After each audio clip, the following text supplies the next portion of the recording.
नमस्कार, यो एभिन्यूज खबरको संकेत हो। तपाई अहिले एभिन्यूज@7 मा हुनुहुन्छ। म प्रभा थापा। म सुभाष नेपाल। प्रारम्भमा मूल खबर। निर्मला हत्या प्रकरणमा तत्कालीन एसपी विष्ट सहित 8 प्रहरीलाई सफाई। अभियोग पुष्टि हुने कुनै प्रमाण नभेटिएको अदालतको दाबी।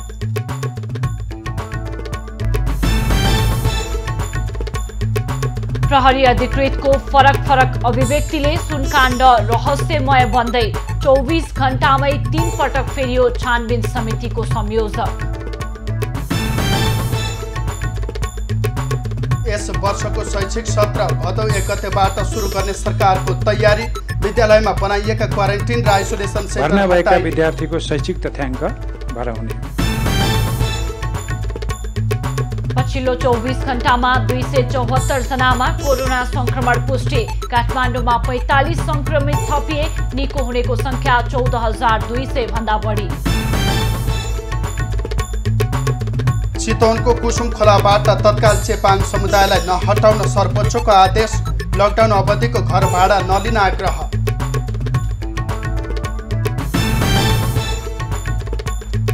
नेटवर्किङ व्यवसायबारे अध्ययन गर्न संसदीय उपसमिति गठन। अनुमति दिएका केही कम्पनीले गैर कानुनी काम गरेको आशंका।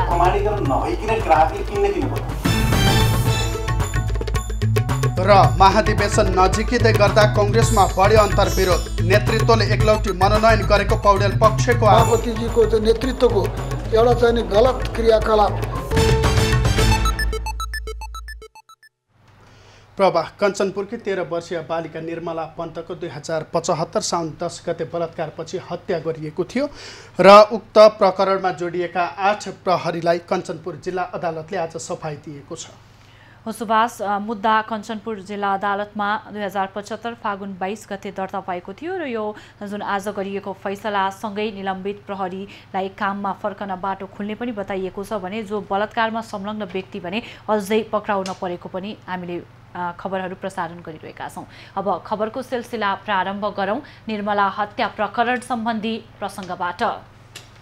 कञ्चनपुर जिल्ला अदालतले निर्मला पन्तको बलात्कार र हत्या मुद्दामा जोडिएका 8 जना प्रहरीलाई सफाई दिएको छ। आज न्यायाधीश गोपाल प्रसाद वास्तोलाको इजलासले यातना दिएको र सार्वजनिक न्याय विरुद्धको कसुरबाट प्रहरीलाई सफाई दिएको हो।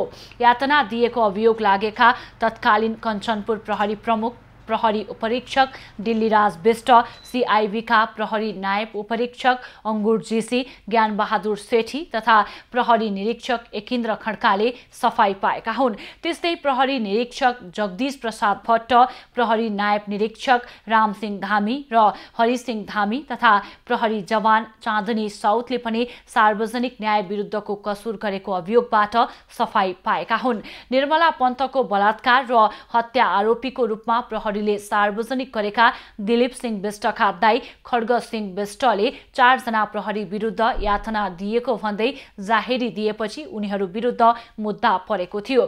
त्यस्तै मृतक निर्मला पन्तकी आमा दुर्गादेवी पन्तले 8 जना प्रहरी अधिकारी विरुद्ध सार्वजनिक न्याय विरुद्धको कसुरमा जाहेरी दिएकी थिइन्। दुवै मुद्दा कञ्चनपुर जिल्ला अदालतमा 22 फागुन 2075 मा दर्ता भएको थियो। यो फैसलासँगै निलम्बित प्रहरीलाई काममा फर्कने बाटो खुलेको छ। 2 वर्ष अघि 13 वर्षीय निर्मला पन्तको बलात्कारपछि हत्या भएको थियो, तर बलात्कारमा संलग्न व्यक्ति भने अझै पक्राउ परेका छैनन्। नेपालमा थप 274 जनामा कोरोना भाइरस संक्रमण पुष्टि भएको छ। 24 घण्टामा देशका विभिन्न प्रयोगशालामा गरिएको 6304 जनाको परीक्षणका क्रममा यी व्यक्तिमा कोरोना भाइरसको संक्रमण पोजिटिभ देखिएको हो। यो सँगै नेपालमा कुल संक्रमितको संख्या 19,547 पुगेको छ।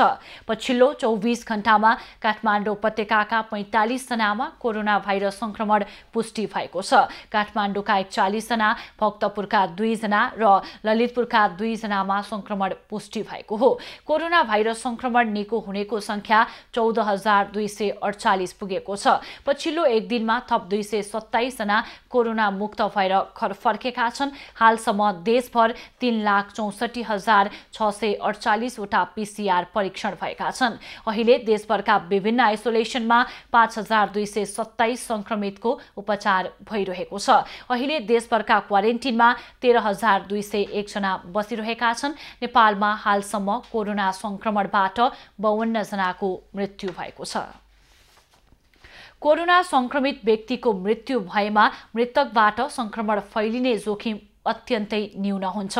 तर संक्रमित व्यक्तिको मृत्यु भएको खण्डमा सब व्यवस्थापनमा भने विशेष सावधानी अपनाउनु पर्ने देखिएको छ। विश्वभर कोरोना संक्रमणबाट मृत्यु हुनेको संख्या 6,70,000 भन्दा बढी छ। यो खबर तयार पार्दासम्म नेपालमा समेत कोरोना पुष्टि भएका 49 जनाको ज्यान गइसकेको छ। कोरोना संक्रमितको मृत्यु भएको अवस्थामा संक्रमितको शव व्यवस्थापनका लागि स्वास्थ्य तथा जनसङ्ख्या मन्त्रालयले शव व्यवस्थापन कार्यविधि नै बनाएको छ। यद्यपि संक्रमित व्यक्तिको मृत्यु भएको खण्डमा मृत शरीरबाट कोरोना संक्रमण फैलन सक्ने जोखिम भने अत्यन्तै कम हुने चिकित्सकहरूको भनाइ छ।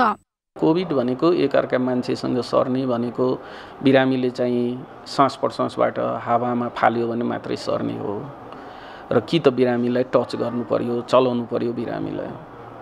अब डेड बडीको केसमा कस्तो हुन्छ भने बिरामी डेथ भइसकेपछि त्यहाँबाट हावामा कोभिडको भाइरसहरू निस्किने सम्भावना हुँदैन र यदि बिरामीलाई हामी टच गरेनौँ भने डेड बडीबाट सर्ने सम्भावना हुँदैन।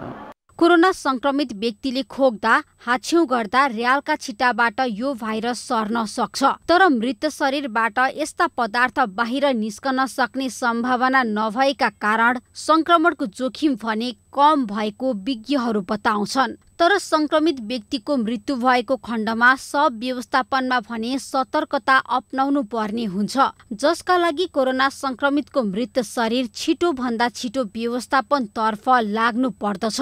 शव व्यवस्थापनमा संलग्न व्यक्तिले व्यक्तिगत सुरक्षाका पर्याप्त उपाय अपनाउनु पर्ने हुन्छ।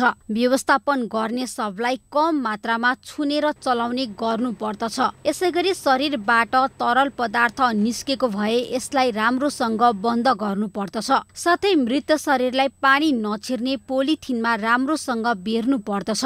कुनै व्यक्तिको कोभिड पोजिटिभ व्यक्तिको डेथ भएपछि हामीले त्यसलाई प्लास्टिकमा र्याप गर्छौँ। वार्डमै र्याप गरिसकेपछि त्यसको बडीबाट लिक्विडहरू बाहिर चुइने सम्भावना हुँदैन। त्यसपछि त्यसलाई ल्याएर हामी मर्चुरीमा राख्छौँ र मर्चुरीमा अहिलेसम्मको चाहिँ आर्मीले आएर मर्चुबाट उठाएर पशुपतिमा लगेर डिस्पोज गर्ने गरेको छ। कोरोना संक्रमणबाट मृत्यु भएको व्यक्तिको छेउमा 60 वर्ष माथिका वा दीर्घ रोगीले सबको छेउमा जानु हुँदैन। साथै अन्य स्वस्थ व्यक्ति समेत 2 मिटर पर बस्नु पर्ने हुन्छ। यस्तो अवस्थामा शवलाई नछोइकन पानी छर्कने, पाठ गर्ने तथा फूलमाला चढाउने एवं अरू रीतिरिवाज पूरा गर्न भने सकिन्छ। अन्त्येष्टिका क्रममा निस्कने खरानी र धुवाका साथै शव गाडिएको स्थानबाट समेत कोरोना सर्न सक्ने जोखिम नरहेको हुँदा शव व्यवस्थापन पछि संक्रमणको जोखिम भने रहँदैन। एभी न्यूज खबरका लागि क्यामेरामा सचिन श्रेष्ठको साथमा त्रिगुडा भट्टराई, बस्नेत, काठमाडौँ। काठमाडौँमा मंगलबार बिहान फेला परेको 15 किलो पहेँलो वस्तु बारेको छानबिन शंकास्पद बन्दै गएको छ। छानबिनका सम्बन्धमा प्रहरी अधिकृतका फरक धारणा सार्वजनिक हुनुले सुन छानबिनको विषय शंकाको घेरामा परेको हो। प्रहरीले गएको मंगलबार बिहान 9 बजे काठमाडौँको कमलादीमा एउटा गाडीले चेक जाँच गर्ने क्रममा झोला फ्यालेर भागेको सूचना दियो। लगत्तै त्यो झोलामा 15 किलो सुन र 2 थान हतियार रहेको बतायो। त्यही दिन दिउँसो महानगरीय प्रहरी परिसर काठमाडौँले पत्रकार सम्मेलन गरेर कमलादीमा फालिएको झोलामा आधा केजी मात्र सुन रहेको र बाँकी 14.5 किलो चाँदी रहेको जानकारी दियो। कृष्ण पाउरोटी चोक नजिक जुन चेकिङ थियो त्यो चेकिङले गाडी चेक जाँचको क्रममा यो 565519 नम्बरको स्कर्पियो गाडी त्यो चेकिङबाट भागेको अवस्था भयो। पुलिसले पर्स्यु गर्ने क्रममा झोला फ्यालेर, कुन चाहिँ झोला थियो, यो जुन यहाँ हामीले डिस्प्ले गरिएको छ यो झोला त्यहाँ फ्यालेर र गाडी भएको अवस्था। तर महानगरीय प्रहरी परिसरले झोलामा फालिएको ठाउँ कमलादी नभएर सुन्धारा भएको बताएको छ। गाडीबाट झोला फ्याँकेको स्थान कमलादी नभएर सुन्धाराको शहीद गेट अगाडिको बस बिसाउन रहेको अनुसन्धानमा खटिएका एक अधिकारीले बताएका छन्। तर दरबार मार्ग प्रहरी वृत्तले भने कमल पोखरीमा बा 6-55-19 नम्बरको गाडी लखेड्दै जाने क्रममा कमलादी स्थित नोबेल बैंक अगाडि झोला फ्याँकेर भागेको बताएको छ। त्यो सरप्राइज चेकमा एउटा सवारी साधन स्कर्पियो गाडी नरोकिकन रोक्न नमानिसकेपछि त्यसलाई हामीले फलो गर्यौं। फलो गर्ने क्रममा नोबेल बैंक अगाडि कमलादी स्थित नोबेल बैंक अगाडि आइपुगिसकेपछि केही वस्तु फ्यालेर त्यहाँबाट अगाडि बढ्यो र हामीले त्यो वस्तुतर्फ हामी लाग्यौं। वस्तु हेर्दाखेरि हामीले चाहिँ हतियार र यो बरामद भएका सामग्रीहरू फेला पार्यौं। घटनास्थलबारे प्रहरी अधिकृतहरू बीच नै फरक धारणा सार्वजनिक भएपछि सुनको अनुसन्धान विवादास्पद र शंकास्पद बन्दै गएको छ। त्यस्तै व्यस्त सडकबाट भागेको भनिएको गाडी 3 दिनपछि मात्रै भेटिनुले पनि शंका उब्जाएको छ। सुन काण्डको अनुसन्धानका लागि महानगरीय प्रहरी परिसरले बुधबार बिहान महानगरीय अपराध महाशाखा प्रमुख दीपक थापाको संयोजकत्वमा एउटा छानबिन समिति बनायो। त्यही दिन दिउँसो थापालाई हटाएर प्रहरी वरिष्ठ अधिकृत किरण वज्राचार्यलाई संयोजक तोक्यो। त्यसको 24 घण्टा पनि बित्न नपाउँदै अर्का प्रहरी वरिष्ठ उपरीक्षक सुनिल यादवलाई संयोजक बनाइएको छ। यसरी छानबिन समिति बनाइएको 24 घण्टा भित्रै 3 जना संयोजक परिवर्तन गर्नुले थप शंका बढाएको छ। यसैबीच सुनकाण्डको घटना विवादास्पद बन्दै गएपछि महानगरीय प्रहरी वृत्त दरबार मार्गका प्रमुख डीएसपी रञ्जन दाहाललाई जिम्मेवारीबाट हटाइएको छ। सरकारले वर्षात सुरु भएसँगै बाढी पहिरो जस्ता विपदमा परि मृत्यु भएमा मृतकका परिवारलाई प्रति व्यक्ति 2 लाख उपलब्ध गराउने निर्णय गरेको छ। मन्त्री परिषद बैठकका निर्णय अनुसार सार्वजनिक गर्दै सरकारका प्रवक्ता डाक्टर युवराज खतिवडाले विपदमा परि मृत्यु भएका व्यक्तिका परिवारलाई प्रति व्यक्ति 2 लाख रुपैयाँ दिने निर्णय सरकारले गरेको जानकारी दिएका हुन्। एक परिवारका 1 जना भन्दा बढीको मृत्यु भएमा प्रति व्यक्ति 1 लाख थप गरी राहत एकद्वार प्रणाली मार्फत उपलब्ध गराउने उनले जानकारी दिए। ती रु 1 लाखका दरले राहत रकम उपलब्ध गराउने व्यवस्था गरिएको छ। यसरी मृतकको परिवारलाई उपलब्ध गराउने राहत एकद्वार नीति अवलम्बन गरी उपलब्ध गराउने। बैठकले चिकित्सा शिक्षा आयोग र शिक्षा मन्त्रालय अन्तर्गतका समितिका लागि 64 वटा राजपत्राङ्कित अस्थायी पदहरू खोल्ने निर्णय गरेको छ।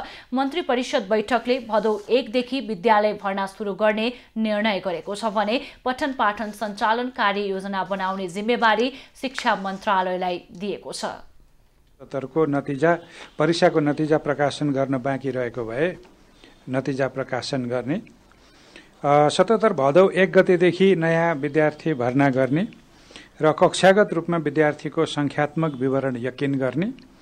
भर्ना भएका विद्यार्थीको शैक्षिक तथ्याङ्क भराउने। त्यसैगरी नयाँ शैक्षिक सत्रमा अध्ययन गर्ने विद्यार्थीलाई पाठ्यपुस्तक उपलब्ध गराउन बाँकी भए उपलब्ध गराउने। विद्यालयको शैक्षिक कार्यक्रम क्रियाकलाप सञ्चालनार्थ विद्यालय शिक्षकहरू विद्यालय पुगिसक्ने अविलम्ब विद्यालय पुगिसक्ने व्यवस्था मिलाउने। सरकारले विद्यालय भवन र परिसरमा क्वारेन्टिन र आइसोलेसन सम्बन्धी कुनै पनि काम सञ्चालन नगर्ने निर्णय पनि गरेको छ। क्वारेन्टिन र आइसोलेसनका रूपमा अहिले प्रयोग हुन छाडेका विद्यालय भवनलाई मापदण्ड अनुसार स्थानीय तहले निर्मलीकरण गरी अध्ययन अध्यापन गर्न योग्य बनाउने सरकारले निर्णय गरेको हो। सरकारले काठमाडौँमा संक्रमित थपिँदै गएको र घना बस्तीमा थप जोखिम रहेकाले नाकामा थप कडाई गर्ने पनि निर्णय गरेको छ। त्यसको योजना बनाउने जिम्मेवारी सुरक्षा निकायलाई दिएको छ। रेड क्रस सोसाइटीको काम प्रभावकारी नभएको भन्दै केन्द्रीय कार्य समिति पनि सरकारले भङ्ग गरेको छ। नयाँ गठन भएको तदर्थ समितिले उपयुक्त समयमा चुनाव गरेर नयाँ कार्य समिति चयन गर्ने बताइएको छ। सरकारले नारायणगढ मुङलिन सडक खण्ड प्रयोग गरे बापत शुल्क लिने निर्णय पनि गरेको छ। चितवन माडीको कुसुम खोलाका चेपाङ बस्तीमा आगजनी गरी हटाउने सरकारको निर्णय तत्काल रोक्न सर्वोच्च अदालतले आदेश दिएको छ। चेपाङ समुदायलाई कुसुम खोलाबाट तत्काल नहटाउन भन्दै सर्वोच्च अदालतका न्यायाधीश टङ्कबहादुर मोक्तानको एकल इजलासले अन्तरिम आदेश दिएको हो। यही साता कुसुम खोलामा रहेका स्थानीय चेपाङ बस्तीको घरमा आगजनी गर्दै सेनाले हटाएपछि विरोध हुँदै आएको छ। सो घटनाको विरुद्ध चेपाङ समुदायको हितमा अधिवक्ता राजु प्रसाद चापागाई सहित 14 जनाले रिट दायर गरेका थिए। बिहिबार बसेको इजलासले मुद्दालाई छिटो टुङ्गोमा पुर्याउन अग्राधिकार दिँदै चेपाङ बस्तीको बसोबास, सम्पत्तिको हक लगायत मौलिक हकको विषय भएकाले उक्त निर्णय यथास्थितिमै राख्न र बस्ती नहटाउन आदेश दिएको हो। साथै सर्वोच्चले सरकारसँग उक्त आगजनी लगायत हटाउने निर्णयको 15 दिनभित्र लिखित कारण समेत माग गरेको छ। यसैबीच सर्वोच्च अदालतले लकडाउन अवधिको घर भाडा तत्काल नउठाउन माग गर्दै दायर रिटमा पनि अन्तरिम आदेश जारी गरेको छ। न्यायाधीश द्वय तेजबहादुर केसी र कुमार रेग्मीको संयुक्त इजलासले न्यायसङ्घका गजेन्द्र ठाकुरले दायर गरेको रिटमा बिहिबार अन्तरिम आदेश जारी गरेको हो। ठाकुरले असार 21 गते लकडाउनको अवधिको भाडा नउठाउन माग गर्दै प्रधानमन्त्री तथा मन्त्री परिषदको कार्यालय साथै प्रदेशकै मुख्यमन्त्री तथा मन्त्री परिषद कार्यालयलाई विपक्षी बनाउँदै रिट दायर गरेका थिए। सोही रिटमा सुनवाई गर्दै आज सर्वोच्च अदालतले घर भाडा लिने निर्णय तत्काल रोक्न सबै प्रदेशका मुख्यमन्त्रीको नाममा आदेश जारी गरेको हो। यसअघि सर्वोच्चले घर भाडा तिर्न नसक्ने वर्गका मानिस, दैनिक श्रम गरिरहेका व्यक्तिहरूको बारेमा सरकारसँग लिखित जवाब समेत माग गरेको थियो। प्रतिनिधि सभा अन्तर्गतको उद्योग तथा वाणिज्य, श्रम तथा उपभोक्ता हित समितिले नेटवर्किङ व्यवसाय र प्रत्यक्ष वस्तु बिक्रीका विषयमा अध्ययन गर्न उपसमिति गठन गरेको छ।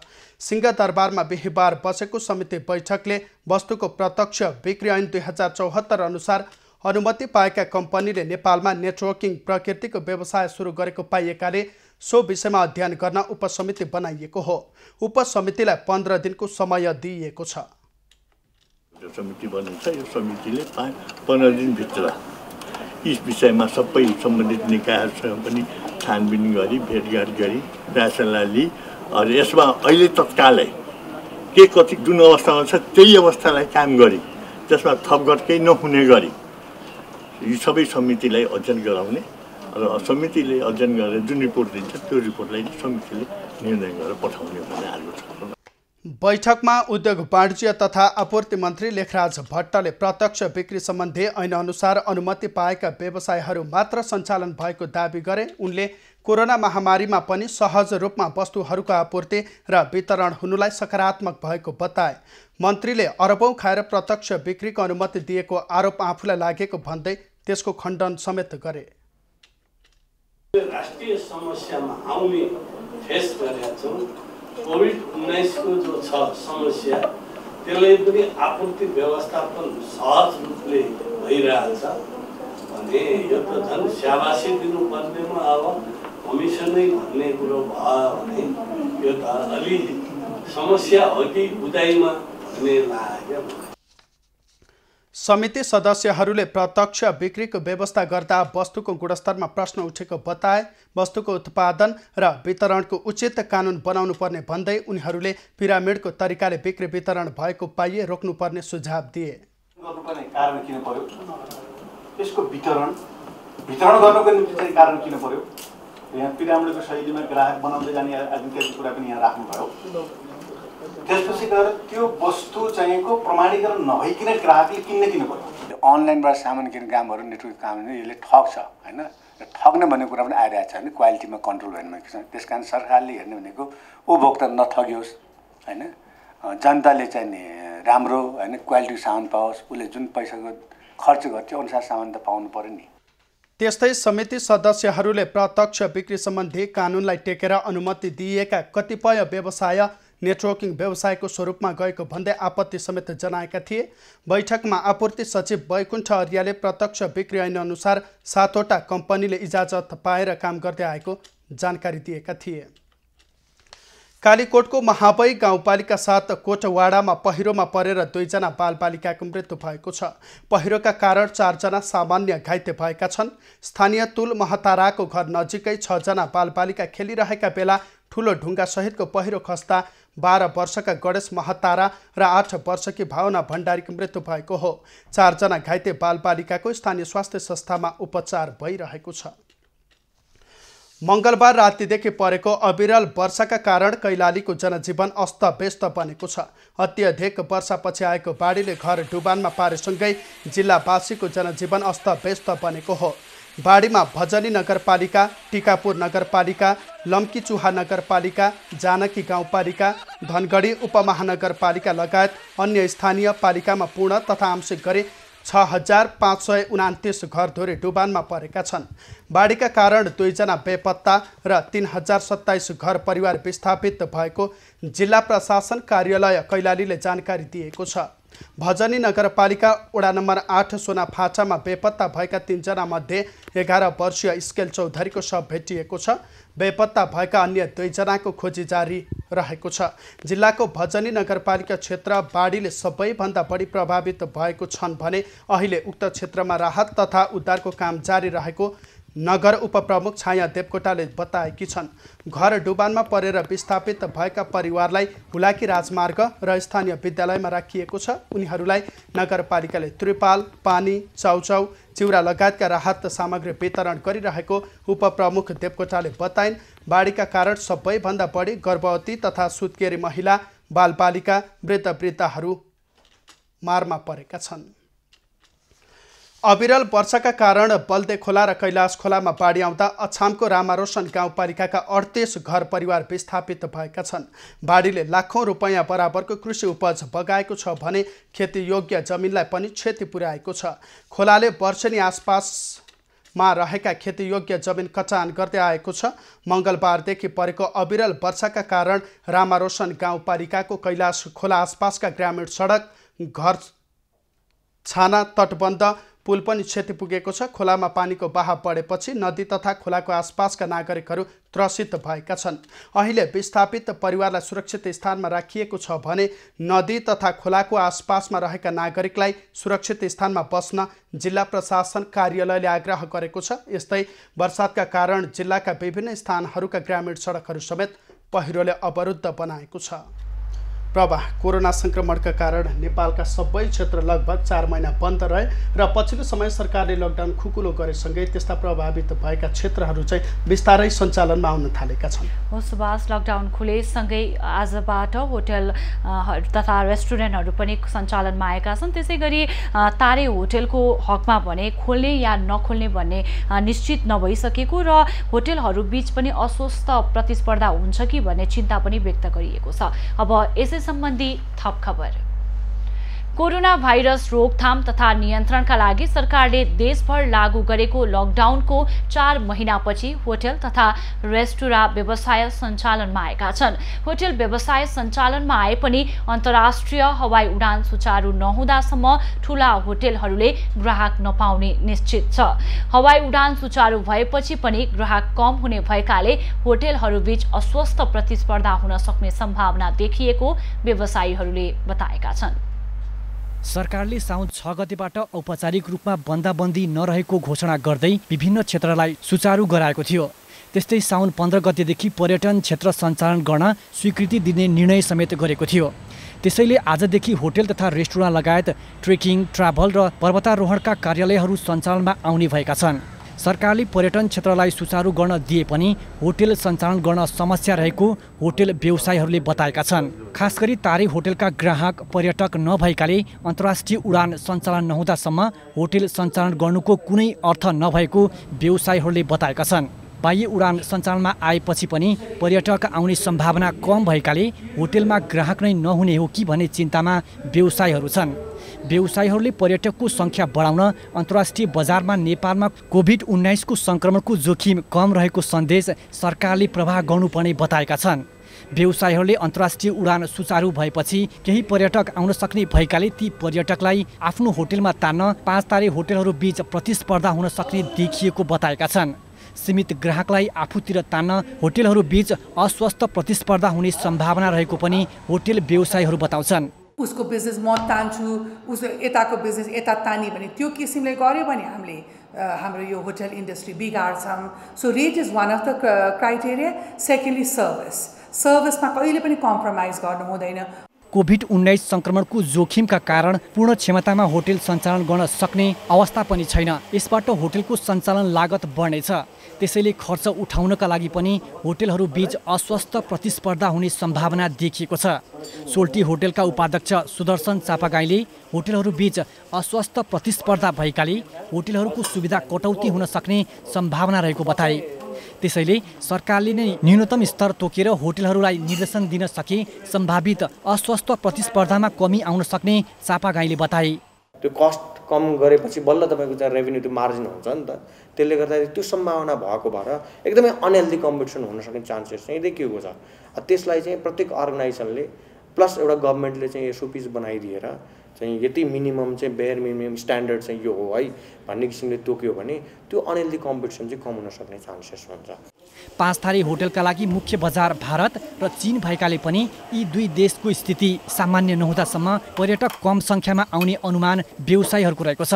कोभिड-19 को रोकथाम तथा नियन्त्रणका लागि बनाइएको मापदण्ड पूरा गर्दा कम्तीमा पनि 30 देखि 50% सञ्चालन खर्च बढ्न जाने उनीहरूको भनाइ छ। नेपालमा कोभिड-19 संक्रमण देखिए पनि कोरोनाका कारण मृत्युदर धेरै नदेखिनु नै सबैभन्दा सकारात्मक पक्ष भएकाले यसैलाई लिएर अन्तर्राष्ट्रिय बजारमा नेपाल घुम्नका लागि उपयुक्त छ भन्ने सन्देश दिनुपर्ने कतिपयको भनाइ छ। सरकारले आन्तरिक तथा अन्तर्राष्ट्रिय उडानहरू भदौ 1 गतेबाट सञ्चालन गर्ने निर्णय गरेको र त्यसपछि मात्रै विदेशी पर्यटक नेपाल घुम्न आउने वातावरण बन्ने भएकाले 5 तारे होटलको व्यापार पनि त्यसपछि नै सुचारू हुने व्यवसायीहरूले बताएका छन्। उद्योग वाणिज्य तथा आपूर्ति मन्त्री लेखराज भट्टले आफूलाई ज्यान मार्ने धम्की आएको बताएका छन्। बिहिबार संसदको उद्योग वाणिज्य तथा उपभोक्ता हित समितिको बैठकमा मन्त्री भट्टले बझाङबाट अमेरिकी सहयोग परियोजना एमसीसी को पक्षमा लागेमा टाउको काट्ने धम्की आएको बताए। उनले आफूले एमसीसी सम्झौता पढेको छ भनेर सोद्धा पढ्ने जिम्मा आफ्नो नभएको तर पास नगर्ने भनेपछि नगर्ने भन्ने जवाफ दिएको समेत बताएका छन्। तैले यो समर्थन गरिस् भने तेरो टाउको काटिन्छ भने सधैँ यही थियो। अनि मैले भाइ तपाईले पढ्नु भएको छ यो भने किन पढ्नु पर्यो? पास नगर्ने भनेपछि नगर्ने, पढ्ने तेरो जिम्मा हो। मन्त्री भट्टले बझाङबाट फोनमा एमसीसी को पक्षमा मतदान गरे टाउको काट्ने धम्की आएको उल्लेख गरे।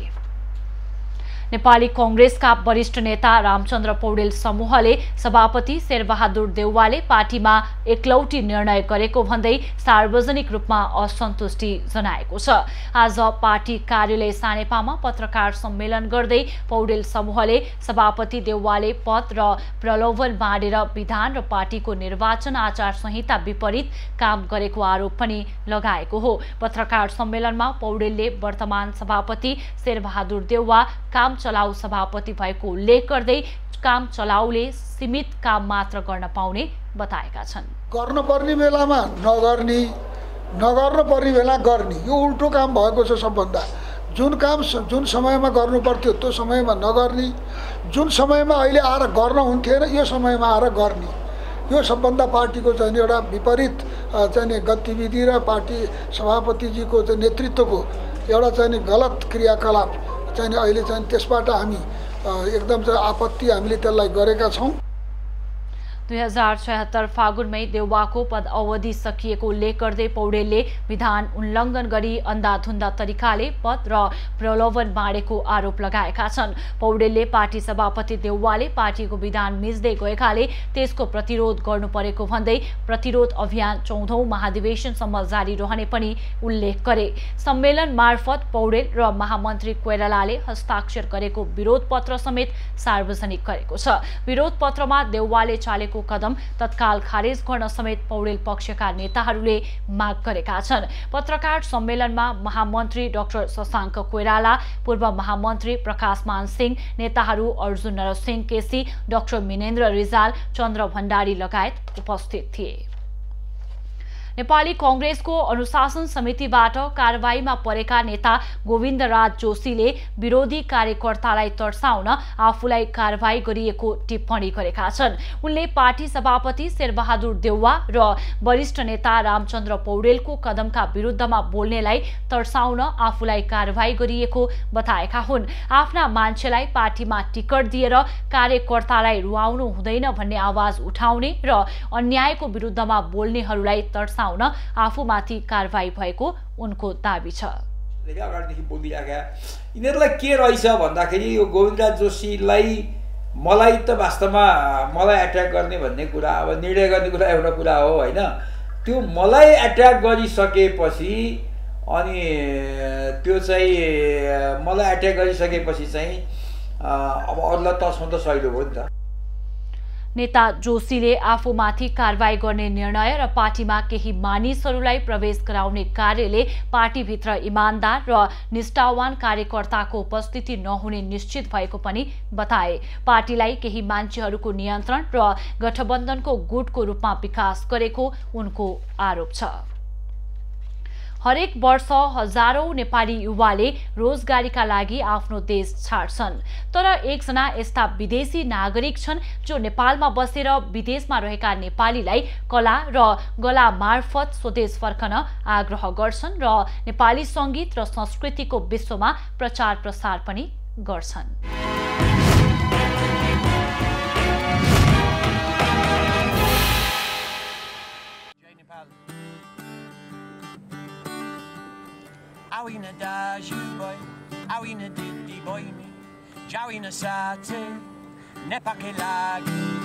शिरमा ढाका टोपी, ढाकाकै स्टकोट लगाएर गिटार भिरेर हिँडिरहेका यी बेलायती नागरिकको नाम हो एलेक्जेन्डर स्लोकुम। तर उनी आफूलाई यो नामले बोलाएको मन पराउँदैनन्। उनी आफूलाई एलेक्जेन्डर बहादुर नेपाली भन्न मन पराउँछन्।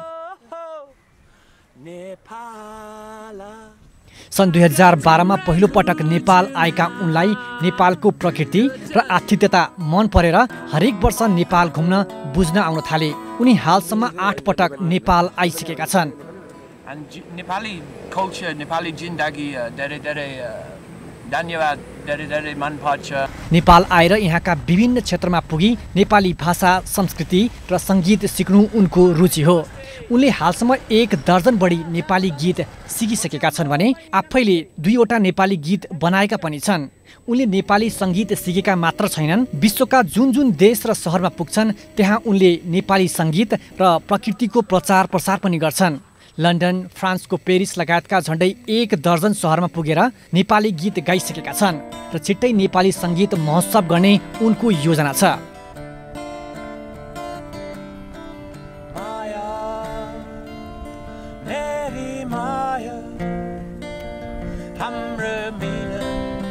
नेपालको जस्तो प्राकृतिक सुन्दरता विश्वको कुनै पनि मुलुकमा नभएको उनको विचार छ। यहाँका मानिसको आतिथ्यताले उनलाई असाध्यै लोभ्याएको छ। नेपाल पटक पटक घुम्न आउनुपर्ने देश हो। विश्वभरिका मानिसका लागि भन्दै उनी सबैलाई नेपाल घुम्न निमन्त्रणा दिन्छन्। What I can say to foreign people is if you have never been to Nepal, put it on your little list. Sometime in your life, try and visit Nepal. You won't regret it. You'll have a great time here. You know, the people are so friendly, so welcoming. The hospitality, Nepali people are famous for the hospitality. हुन त संसारका थुप्रै मुलुकहरूबाट पर्यटक नेपाल घुम्न आउँछन्, तर पटक पटक आउने र नेपाल, नेपाली र यहाँका संस्कृतिहरूलाई आफैमा समाहित गर्ने पर्यटक भेट्न निकै मुस्किल पर्छ र त्यही मुस्किलभित्रको सहज बनेका छन् बेलायती नागरिक एलेक्जेन्डर स्लोकुम अर्थात् एलेक्स बहादुर नेपाली। आदरणीय दर्शकवृन्द, नेपाल घुम्न आएर नेपालको संस्कृतिलाई मन पराएर विश्वभर नेपालको संस्कृति र नेपालको प्रकृति र यहाँको पर्यटनबारे प्रचार प्रसार गरिरहेका छन् एलेक्स बहादुर नेपालीले। त्यस्तै गरी अन्य पर्यटकहरूले र हामी आफैले पनि नेपालको बारेमा सकारात्मक सन्देश दिन सक्यौँ भने अवश्य पनि नेपालमा आउने पर्यटकहरूको सङ्ख्यामा वृद्धि हुनेछ। एभ न्युज खबरका लागि सुमन ढुङ्गाना, पोखरा।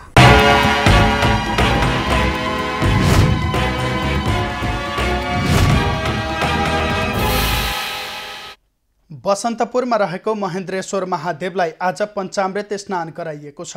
हरेक वर्ष साउन 15 गते रुद्राभिषेक सहित स्नान गराउने परम्परा अनुसार मङ्गलबार बिहान पञ्चामृत स्नान गराइएको हो। साउन महिना महादेवको प्रिय महिना भएकाले पञ्चामृत स्नान गराउँदा चिताएको पूरा हुने धार्मिक जनविश्वास रहेको छ।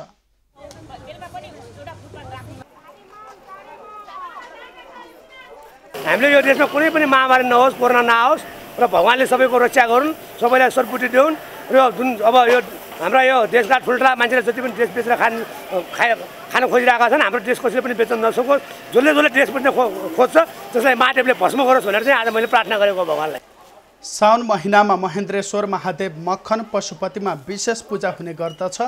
तीज र शिवरात्रिमा भने विशेष मेला लाग्दछ। मक्खन महादेवको स्थापना नेपाल सम्मत 1561 राजा महेन्द्र मल्लले गराएका थिए।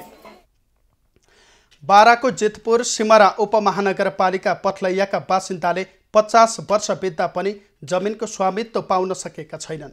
जितपुर सिमरा उपमहानगरपालिका वडा नम्बर 1 स्थित पथलैयाका बासिन्दाले लामो समयदेखि जग्गा धनी प्रमाण पूर्जा पाउन नसकेका हुन्। लाखौंको लगानीमा निर्मित भवन र विकसित हुँदै गएको पथलैयामा 726 घरधुरी परिवारले बसोबास गर्दै आएका छन्। हातमा लाल पूर्जा छ, स्वामित्व छैन। करोडौं लगानीका संरचना भएर पनि कुनै वित्तीय संस्थासँग कारोबार गर्न नपाउँदा यहाँका सर्वसाधारणलाई आर्थिक कारोबार गर्न समस्या परेको छ, जसका कारण राज्यले पनि लाखौंको राजस्व गुमाउनु परेको छ। दुई पटक लाल पूर्जा प्राप्त भए पनि यसको नक्सा नापीका कर्मचारीहरूले हराइदिँदा आजसम्म उपभोग गर्न पाएको छैन, स्वामित्वको महसुस गर्न पाएको छैन। नेपाल सरकारको कमजोरी योका कारण या वित्तीय लगायतका अन्य कारोबार यत्रो संरचना निर्माण भइरहँदा पनि यो बजारमा हुन सकेको छैन। 18 वर्ष अगाडि लाल पूर्जा हात पारेर पनि सानातिना विवादले अख्तियारसम्म धाउन परेको र स्वामित्व कायमका लागि सडक आन्दोलनसम्म गरेको स्थानीय बताउँछन्। सरकारले पहल गरिदिए पूर्जाको स्वामित्व पाउने आशा उनीहरूमा छ। नापीमा चाहिँ नक्सा चाहिँ हाम्रो चाहिँ नापी कार्यालयकै सम्बन्धित अधिकृतहरूले चाहिँ बुझेको हामीसँग भरपाई पनि छ, तर उहाँहरू चाहिँ अहिले छैन भनेर अजिम्मेवारी तरिकाले नापीले चाहिँ जवाफ दियो र यो विषयमा चाहिँ अहिले यो वडाले चाहिँ मलाई चाहिँ यहाँको संयोजक पनि बनाएको छ यो जग्गाको विषयमा। त्यहाँ हामीले धेरैचोटि काठमाडौँ पनि गयौँ, यस विषयमा हामीले डी साहबसँग कुरा गरिसक्यौँ, सचिव साहबसँग कुरा गर्नुभएको छ। यो सबै उहाँहरूले गर्दाखेरि हामी गर्छौँ, केही दिनमा गर्छु भन्ने दौरानमा अहिलेसम्म हामी आशावादी नै छौँ। सरकार परिवर्तनसँगै गठन हुने सुकुम्बासी समस्या समाधान आयोगले कहिले लाल पूर्जा वितरण गर्ने त कहिले सोही पूर्जा रद्द गर्ने प्रवृत्तिले उनीहरू जग्गाको स्वामित्वबाट वञ्चित भएका हुन्।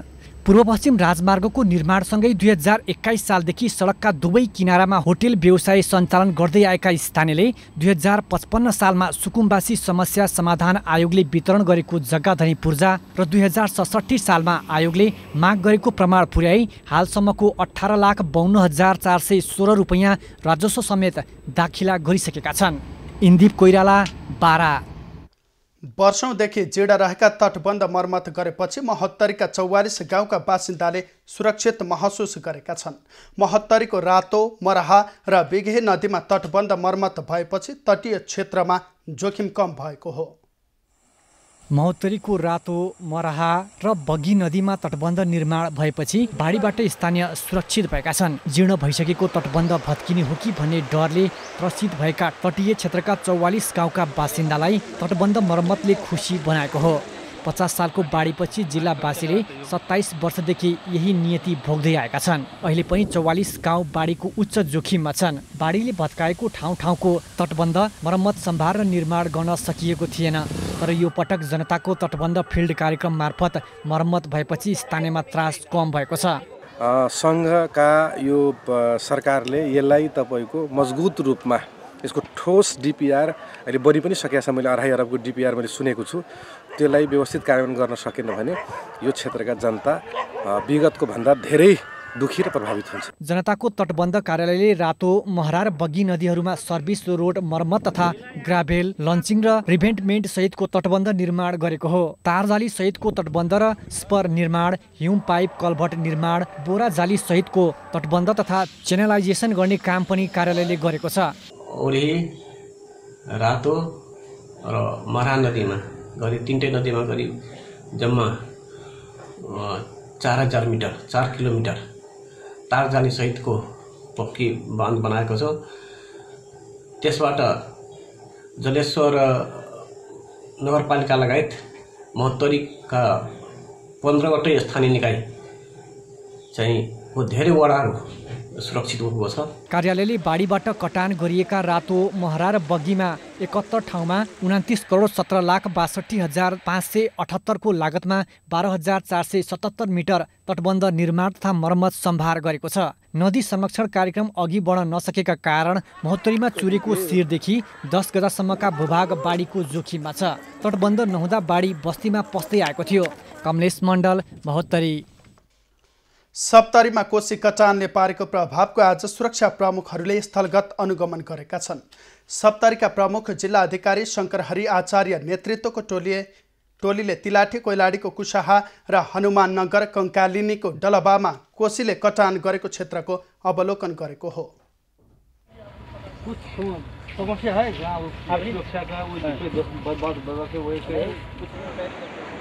धमाधम भारतीय ठेकेदारहरूले यस पर मर्मत सम्भारको काम गरिरहेको छ र एस्पर नम्बर 9 र एस्पर नम्बर 15 मा कटान भइरहँदा त्यसको आज मात्रै सप्तरीका प्रमुख जिल्ला अधिकारी शङ्कर हरि आचार्यको नेतृत्वमा यहाँका सुरक्षा अधिकारीले आज मात्रै गएर निरीक्षण गरेका छन्।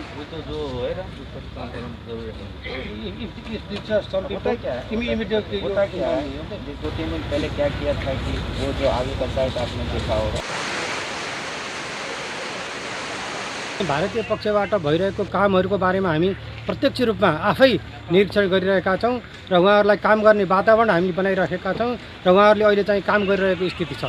त्यहाँ एउटा दुईवटा जाली हामीले पनि हेर्दा चाहिँ खिया लागेको देखियो र त्यसलाई चाहिँ हामीले त्यहाँ के भनेको छ भन्दा यो खिया नलागेको स्टिल जाली ल्याएर अहिले तत्काल त्यहाँ प्रयोग गर्नुहोस् भनेर भन्दा यो फ्लड फाइटिङको लागि अहिले तत्काल यहाँ सम्भव भएको यो गरिएको र यहाँ 9L क्रेट पनि हामी राखेका छौँ र त्यसलाई चाहिँ हामीले बिस्तार हटाउँछौँ र अरू अन्य जालीहरू ल्याएर यहाँ भर्छौँ भन्ने चाहिँ उहाँले प्रतिक्रिया दिनुभएको अवस्था छ। ऐसा कुछ मैंने शांति से रहे। हम लोग 24 आवर्स बहुत तेज़ी में काम कर रहे हैं। तो देख रहे हैं कि इतना फोर्स लगा हुआ 24 आवर्स काम चल रहा है। इसमें कोई टेंशन की बात नहीं है। और हम लोग जो करते हैं एंटी इरोजन वर्क बाढ़ से पहले, तो उस समय नदी के ऐसा यहाँ पे नहीं था सिचुएशन। अभी फ्लड में आया तो हम लोग बचा रहे हैं, फिर फ्लड अवधि के बाद काम करेंगे इसमें एंटी इरोजन वर्क। स्वयं समस्या है, सृजित क्यों होगा? कौन करेगा सृजित? आपदा किसी को तो क्या आता है, कभी पैसिव कभी पूरा नहीं। जो सेंट्रली गया है और सेंट्रली हमेशा नदी का मॉर्फोलॉजी 20 बरस में चेंज होते रहता है। नदी का फिर इस तरह से कुछ चेंज, एक छोटा सा पार्ट आया, अभी जाके देखिए ईस्टर्न में ही पूरा पार्ट है। अभी जाके ईस्टर्न में देखिए पूरा नदी है, एक छोटा सा चैनल आया है। खाइले नहीं भेटे छे, कमा के खाइ छिए। मैं तू नहीं चिन्हबी बाबू गो, ई कहीं बही चोगे न लत्ता से न कपड़ा से, बीड़ी पिए सार के ना आ भाषण कते कैस के करे। ऐसा नहीं बचे वाला छे। देखियो ना अपने श्रीमान मुंह से कहबे तब हेते। देखियो ना आइ काल करोड़ के करोड़ रुपया सरकार भेजे छे नेपाल इंडिया रोड बना के, आ चैत बैसाख महीना जाकर सुत रहे छे। आइ काल से ई करोड़ के करोड़ रुपया इतना बिछा देना छे, आज आदमी के रहे के कतो ठिकाने नहीं छे, चीज बचे के ठिकाने नहीं छे। यदि ऐसा टूट जाए तखनी केटा देश लेकर चल जेते, एक कनिटा के टुकड़ा नेपाल से लेकर चल जात रहते।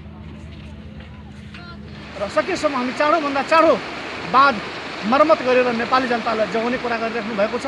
र जसरी भारतीय ठेकेदारहरूलाई 4 महिनादेखि कोशी यो मर्मतको नाममा यहाँ कमर्सियल काम गरिरहेको छ, गुणस्तरहीन काम गरिरहेको छ, यसको प्रत्यक्ष प्रभाव एस्परहरूमा देखा परेको छ।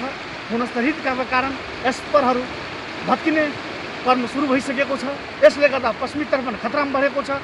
यावत समस्यालाई समाधान गर्नका निमित्त नेपाल सरकारले भारत सरकारसँग ठोस पहल गर्नुपर्ने जरुरी देखिन्छ र समयमै यसतर्फ ध्यान दिएन भने स्थिति भयावह हुने खतरा पनि निम्ति आइरहेको देखिन्छ। एबी न्यूज खबरका लागि बैद्यनाथ यादव, कुसाहा, सप्तरी। इटहरी उपमहानगरपालिका कार्यालयमा आजदेखि अत्यावश्यक सेवा बाहेकका काम ठप्प भएको छ।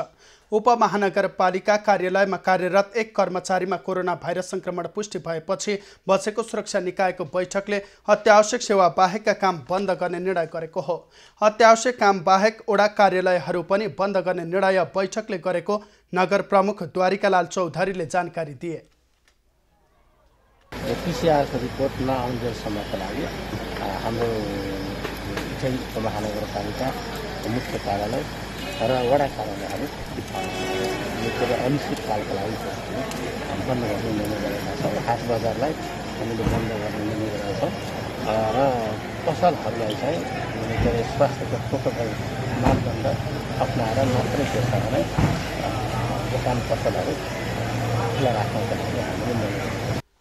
केही दिन अघि 10 जना कर्मचारीको स्वास्थ्य परीक्षणका लागि स्वाब सङ्कलन गरी अस्पताल पठाइएकोमा 1 जनामा संक्रमण पुष्टि भएको थियो। उपमहानगरका योजना शाखामा कार्यरत 1 कर्मचारीमा कोरोना संक्रमण पुष्टि भएको हो। संक्रमण समुदाय स्तरमै फैलिएको देखिएकाले सतर्कता आवश्यक देखिएको स्वास्थ्य कर्मीको भनाइ छ।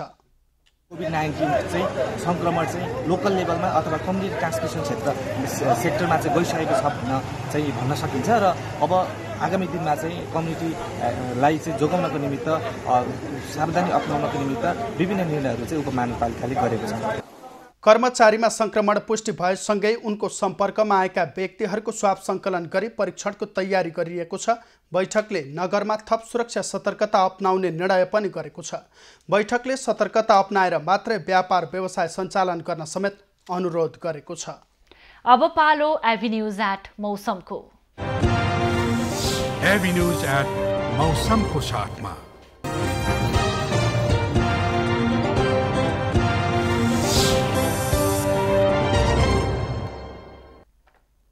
पछिल्लो 24 घण्टामा देशका अधिकांश स्थानमा वर्षा भयो। आज राति मौसममा बदली भई देशका धेरै जसो स्थानमा हल्कादेखि मध्यम वर्षा हुनुका साथै प्रदेश 1 र गण्डकी प्रदेशका 1-2 स्थानमा भारी वर्षाको सम्भावना रहेको जल तथा मौसम पूर्वानुमान महाशाखाले जनाएको छ।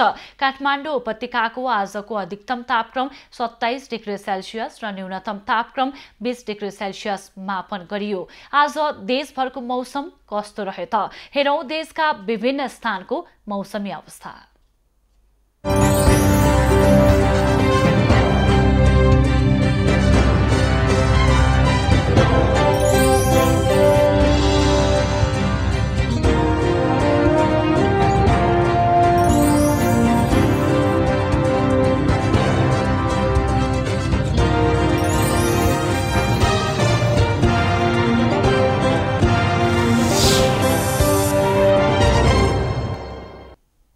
अहिलेलाई खबरको क्रम यति नै। एभिन्यूज खबरका यी सहित अन्य विस्तृत खबरका लागि www.avenews.tv लगअन गर्न सक्नुहुनेछ। युट्युब, फेसबुक र ट्विटरमा पनि हामीलाई फलो गर्न सकिनेछ। खबर भित्रको खबरका लागि हेर्दै रहनुहोला एभिन्यूज खबर। नमस्कार।